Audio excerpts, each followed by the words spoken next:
Hi, my name's Phil. I like talking about politics, and in this video, with Liz Truss now confirmed to be the fourth Tory leader in 6 years as expected, I'd like to discuss a bit of a thought I had whilst discussing something on the stream yesterday. Bit of a naughty thought.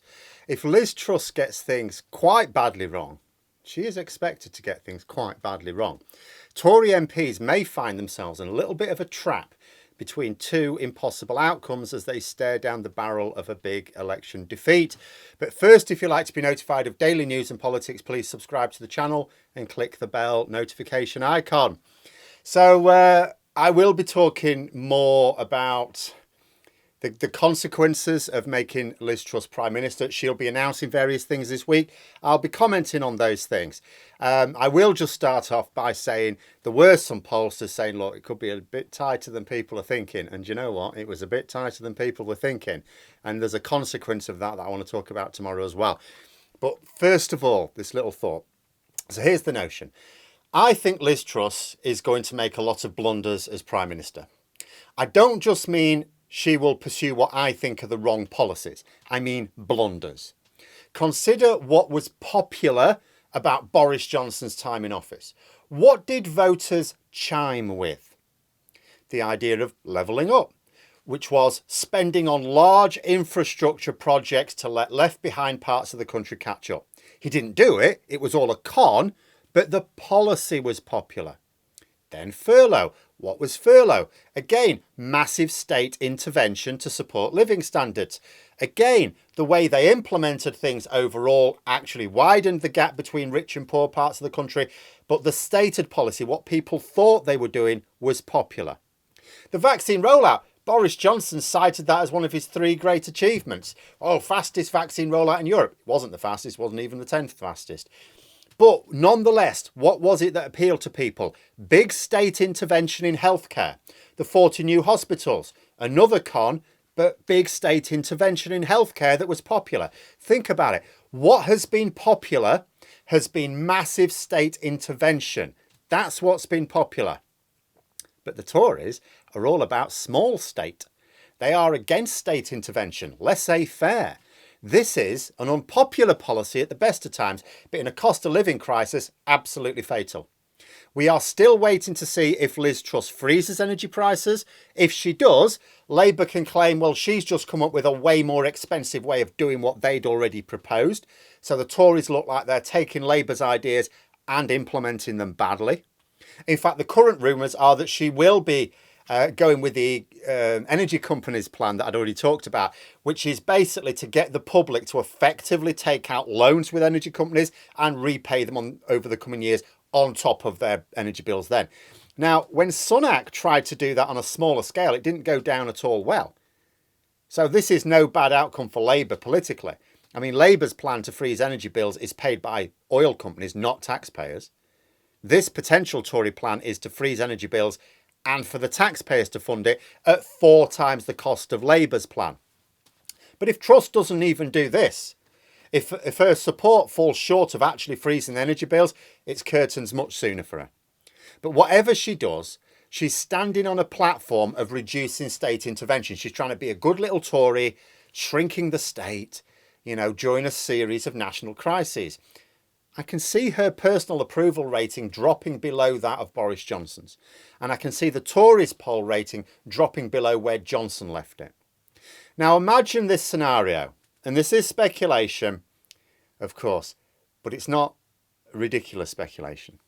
Because I don't know what Liz Truss is planning to do. I just don't think she's likely to do it very well. Imagine that we're well into next year, a year time, next summer say. The public have seen Liz Truss, they do not approve of her. The cost of living crisis is worse. We're in a deep recession. A recession that she right now is saying she can stop. So she doesn't get to blame the previous administration because she says she can stop it.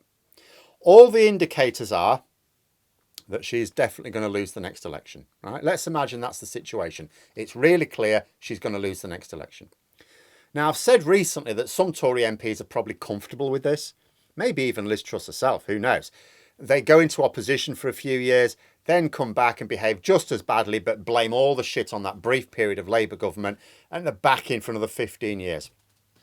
But there are many Tory MPs who are not at all comfortable. At least two groups that are obviously not comfortable. The first would be MPs in vulnerable seats.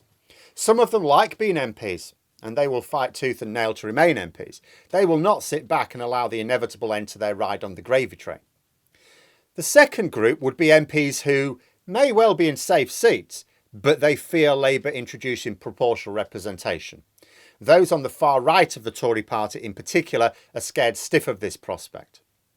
So let's say they find themselves looking at a heavy defeat in just over a year's time. What do? Well, the nuclear option is to try another leader. Right, that one didn't work. Let's roll the next one out. Vote of no confidence in Liz Truss and start again.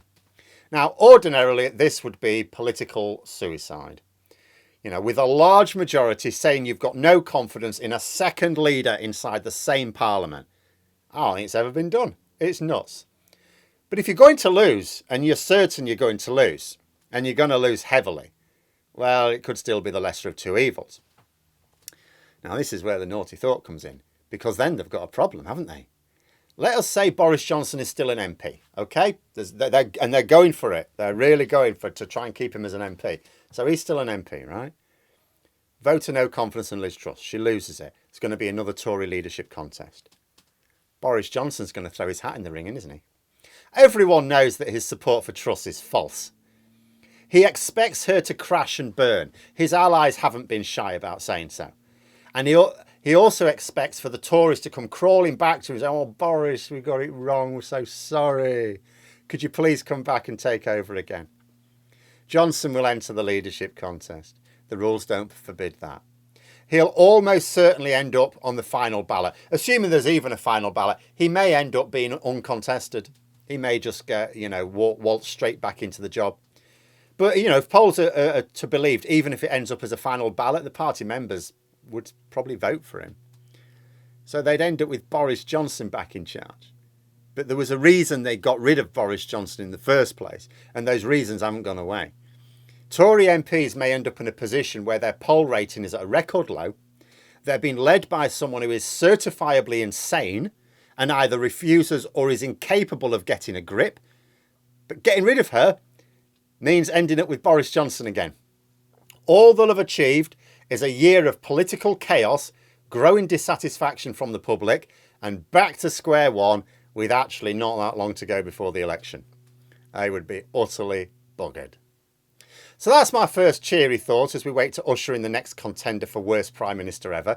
Let me know your thoughts in the comments below. Hope you found the video interesting. If you did, please click the like button. If you'd like to support the channel further, the join button for memberships. And until next time, I'll see you later.